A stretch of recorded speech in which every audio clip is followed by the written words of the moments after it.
Hi everyone, welcome to Charmaine's Enchanting Adventures and to my returning subscribers. Thank you so much. I really appreciate you guys from the bottom of my heart. I thank you for 100 subscribers. Thank you for 100 subscribers. Thank you so much. And if you're new here, please don't forget to hit the subscribe button and like and comment as well in the comment section below. And yeah, let's get into the video.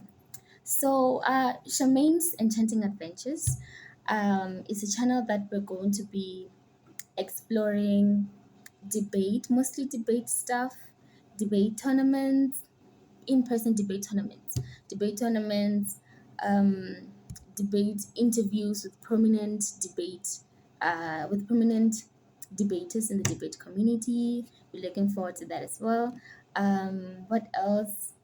Debate tournaments, debate interviews, anything debate. But that's not all. We're not only going to be focusing on debates only. We're also going to be focusing on academic pursuits as well, and academic programs, and everything that has to include learning. Yeah, because you have to be willing to learn in order for you to learn something, right? So yeah, that's Charmaine's Enchanting Adventures in general, basically, but then we are going to be exploring more as well. So today i I want to take you through my debate journey, because I started debate when I was still in primary school. I don't know which grade, I think grade 6 or grade 7, but primary school, most definitely primary school. Now I have I have participated in debate tournaments such as the South African Schools Nationals Debate Championships, um, the Royal Rhetorics Anniversary Cup, Asia Online Debate Open, Uganda Easter, Josie Rumble. How can I forget Josie Rumble? Josie Rumble as well, hosted by Feds University. Just a few of the tournaments that I have participated in, right? And as a debater, if you're listening to me as a debater, you know that it's not about participating in the tournaments, it's about how you perform in those tournaments. It's about breaking. So in debate, we have what we call breaking into the finals, where you are part of the top 10, if you are judges, the top 10 or top 5 best judges, or best teams to go into the final rounds or the final day, whereby you'll be competing with others for the final spots, right? But yeah, the importance is not about how many tournaments you've participated in, it's about how you've worked there. And that's the most important thing for me, and it helps you grow as a debate, it helps you grow as a judge. So in debating, you can be a speaker, you can be a judge. That's what I'm going to be focusing on right now on my debate journey, because that those are the things that I've touched on. And because I'm saying that, because there's so many things that you can do as a debater, or in the debate community, so many things you can. It's not limited to speaking, it's not limited to judging as well, but there's so many things. So yeah, in a nutshell, those are the tournaments that I have participated in thus far. But the journey was not an easy one at all. It was not an easy one at all. Debate in itself is an extreme sport, but the journey itself, excluding um debate itself, yeah, excluding debate itself, the journey itself was not an easy one. So that's what I'm going to be talking about.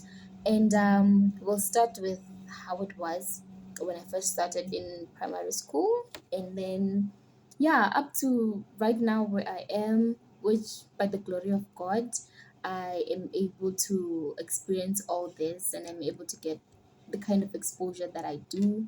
And yeah,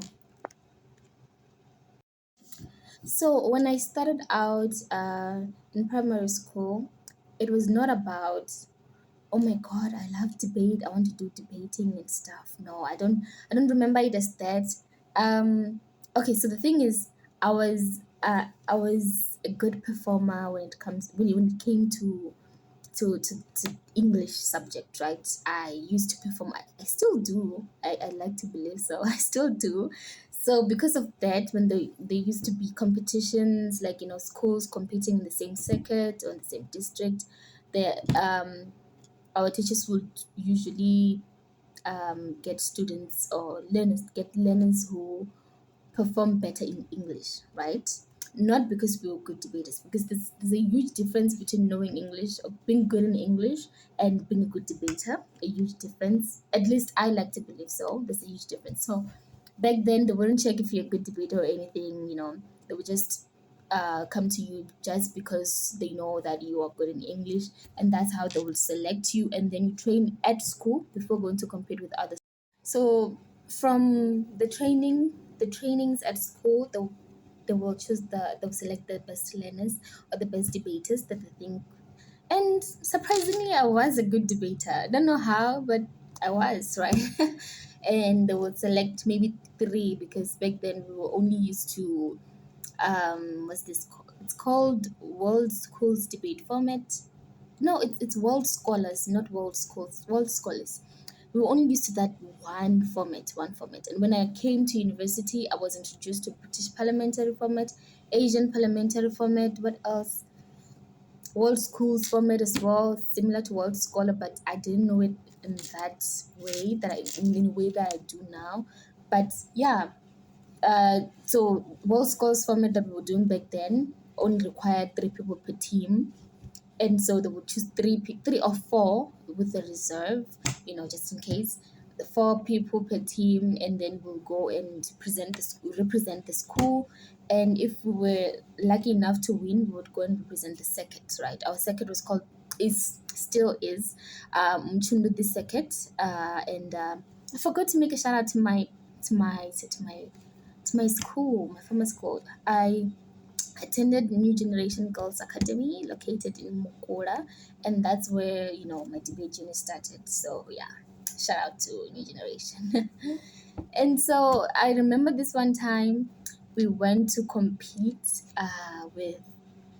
Okay, so we were the best from the circuit, right? We beat other 10 schools and we were the best from the circuit, and we had to go to represent the circuit at, it's like the municipal debate stuff. I forgot the name of the tournament, but we were representing our circuit, Muchundu circuit to be specific. So when we got there, this was in grade 9. I was in grade 9. When we got there, so when we were competing, right, it's grade 7, grade 8, grade 9. That's like the category of debaters. So when we got there, we debated, and it was one round after another. We debated until we got to the finals, right? But then before we even got to the finals, there was this one team that was like, wow, if we're not careful here, we're not getting this title. They were just so good. They were just so good. I I had already given up that, wow, they if they win, it's justified. They're just so good. And so yeah, indeed, they won. The top five consisted of the three learners from this particular. I'm not going to mention the name of the school, but yeah, the top three was the learners from this school, and then I was number four. Number five was also a member of my team. So top five consisted of those learners, right? And yeah, that was it. And then we went back home, and then after like a month or so, I think, yeah, after a month or so, my teacher came to me and told me that, do you know that uh, those three learners who won that time um, were grade 11 students. Grade 11 students. I know it seems not important for me to speak of it now, but looking back at it, it was not fair. It was not fair of them, because even in South African nationals, we have juniors division, we also have seniors division, and they were competing. When they told us that it was grade 11 learners, we actually we were surprised. Why would they compete with grade 7, 8, 9 learners? And I gave up. I was so angry. There was nothing I could do about it. There was nothing. Just a month after the tournament, and it was so late, It was so there was nothing I could do about it. But that's just something that happened that I still remember even till this day. But I will not mention the name of the school, but ah, I will never forget that. I will never forget that. But yeah, so it was grade 9, and then grade 10, 11, 12, I it was I never did debate. Grade 10, 11, 12, I never did debate because there wasn't enough tournaments or exposure to. There was tournaments going on, but for us, we didn't have that exposure. We didn't have that exposure, so we were just focusing on school and school and school alone, which is very wrong, by the way. But I hope we grow from that. But yeah, and then after after grade 12, that's when I went to the University of Venda. So when I got there at University of Venda, I started, looking for a debate union in the university. I didn't know that there was, but apparently there was a debate union, and it was not that active by the time that I was doing my first year, right? So I had to look for people who were members of the debate union in the past years. So I had to look for them, but I found someone who, when I was talking to, I didn't know was going to be my coach. So yeah, shout out to her, Univen, a Univen debate fraternity. Yeah, so I found her and she told me what I needed to know and everything. And the following year, it was revived. The UDF was revived, and we actually began trainings and everything. And then I think it was uh, April 2022. I think so. That's when we went for Josie Rambo. Josie Rambo, yeah. Josie Rambo at Wits University. That was my first ever major in person tournament. That was like my first ever major in person tournament, and I learned a lot. Oh, and also, it was a different format from what I know because remember, I last participated in debating when I was in grade 9 in World Scholars format. And then when we were debating in Jose Rambo, it was British parliamentary format. But then coach did a really good job with us in training as well and everything. So we had enough time to train before going to Jose Rambo. And yeah, that was my first time with British parliamentary format.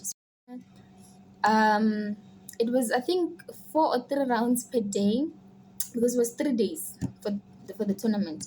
3 days of the tournament. The last day was a finals, right? But no, not everyone is going to compete in the finals. It's actually going to cut down to people who performed well in all those rounds, right?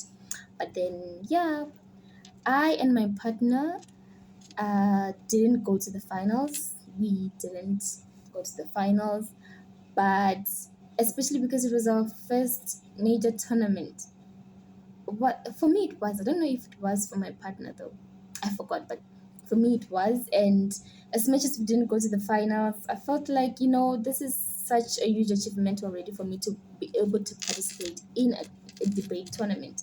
um the Just Rumble is also one of like the major tournaments in Africa, not only South Africa, in Africa. So it was a huge achievement on its own, and I learned a lot as well.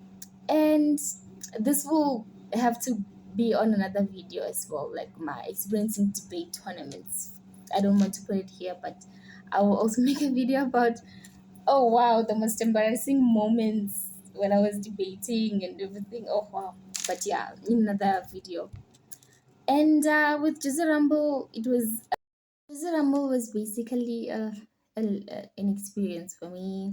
Jizzy Rumble was an experience for me. And after Jizzy Rumble, I no longer attended tournaments as a speaker because I feel like Jizzy Rumble was the last time I ever attended a tournament as a speaker. So what happened was, after Jose Rambo, um, there were other tournaments. There were PPIV, there was Cape Town. All throughout the year, there were other tournaments, of course, but I never attended those because for you to attend a tournament representing the Univen Debate Fraternity, for you to be selected to present the UDF, to present the university, you have to be attending trainings, right? You have to be attending trainings in order for you to get selected to go there. Not only attending trainings, but you have to be attending trainings and also be doing well in order for you to be selected to go and present the university. Yeah, and represent the university there. But because of other commitments, wasn't able to attend trainings consistently, and so I had to step back from the fraternity and just focus on what was going on in my life at that time. Yeah, because I believe that if you're into something, consistency is all that matters, right? Consistency is discipline, basically. So I wanted to put my all into debating, or if I ever wanted to be full time in the debate fraternity, I had to be consistent, but I couldn't because of the other commitments. So I decided to step back and just focus mainly on what I was doing. However, because I have this burning passion for debate, like debate makes me feel like I am so intelligent, after speaking your heart out, you just feel as if you're on top of the world because you're now more vocal about how you feel. You're given the platform to basically express what you cannot easily say to someone in a normal conversation setting. So yeah, that's debate for me. And so even though I couldn't be able to be full time in the fraternity, I had to find a way to be involved in debating, one way or the other. And so I tried adjudicating, debating. Yeah, I tried adjudicating. So I applied to be an independent judge at the South African National Schools Debate Championships that was being held in December 2022, last year, 2022. I applied, and by the grace of God, I was selected to be a judge. And it was an in person tournament as well. So I went there. And guess what? For those who know, debating, when you're an adjudicator, it's either you are a panelist or you are a chair, right? So if you are a chair, there's a high probability that if you are chairing like consistently in each and every round, it's a high probability that you will go into finals, right? And so if in a debate round you find that you're chairing, you have to like do your best to show that indeed they made the right choice to make you a chair in this round, right? So uh, when I went to the South African Nation, it was my first time judging. Speaking in front of people and judging two different things, but then when you have general debate knowledge, it's easy for you to understand. But that was my very first time judging, like my very first time. I don't even know what got into me for me to apply adjudicating, honestly. But I guess something moved me. I applied together with this other friend of mine. We went together in Pretoria. It was being hosted by the University of Pretoria, and we went there. And the very first round, when the draw was released, when I looked at where I'm going to be judging, the room that I'm going to be judging, guess what? I am chairing the first round. And then when I got to that room, the learners were already there. They were preparing. They were already there. And then I was checking to see if to checking. I was checking to see how many judges will be there as well, right? And luckily, I say luckily because I didn't know what I was doing as a chair. As a judge, yes, I know, right? Because I do have this basic debate knowledge. But then as a chair, it was not necessarily a matter of not knowing what I'm doing, but it was a matter of confidence. As a chair, you actually do have the final say of who's winning, proposition or opposition, right? And you have to make a sound judgment. Your adjudication needs to be sound, right? Or otherwise, other panelists will other panelists, when submitting their feedback on the adjudication deliberation, they will say that they didn't agree with you, and they will state the obvious reasons on why they're not agreeing with you. So it was a matter of confidence. Will my adjudication be, I was starting to to to to not take myself as someone who has the authority in the room, because as a chair you do, right, you're chairing around. So, oh wow, all sorts of thoughts came, and at that time I was most worried about how many of us be to be judging, right? Because even if I'm going to be embarrassed, at least let it be with one judge present. Because as a chair, you also need to, after the debate round, after deliberation with your fellow panelist, you need to go in front and give oral adjudication, also announcing who won and who lost, and if opposition won, why did they win, explain on the clashes, engagements, and everything that happened, and why those led to the other side of the house winning. You need to be able to explain all that.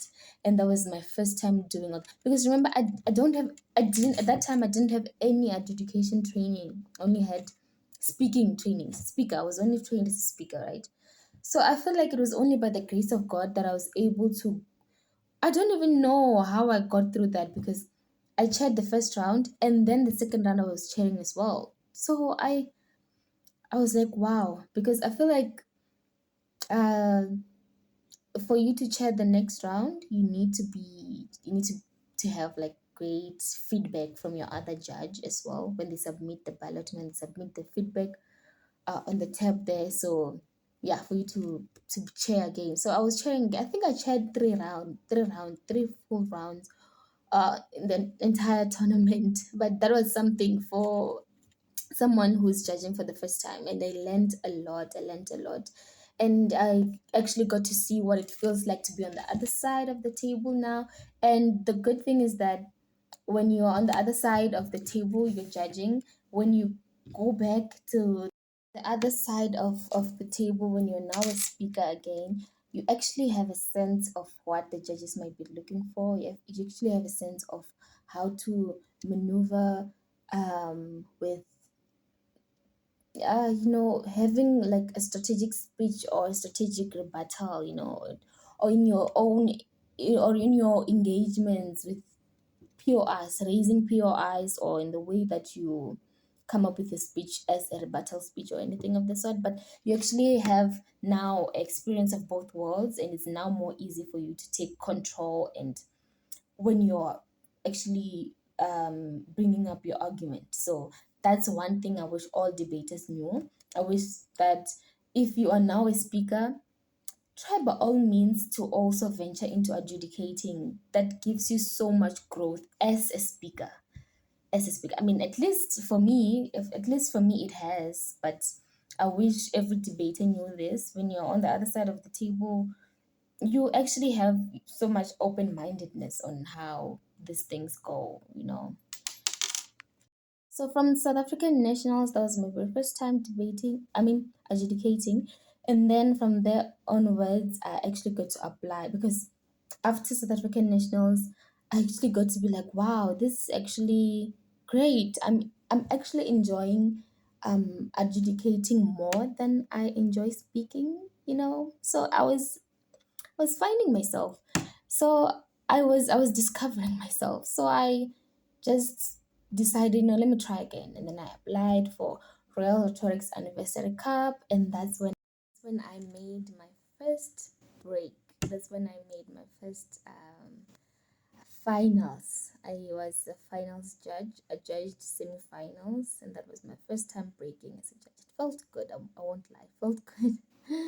And so from there onwards, because I was enjoying adjudicating more than speaking, so I have been adjudicating ever since. I don't think ever since South African Nations up until now, with all the debate tournaments that I've adjudicated in, I haven't spoken since. Ever since then, I haven't spoken, but that doesn't mean that I won't speak again. I won't be a speaker again in some tournament or anything. But I am just focusing on, having more experience as a judge now and growing more on that, because there's so much to learn about adjudicating or being a judge. There's so much on that alone.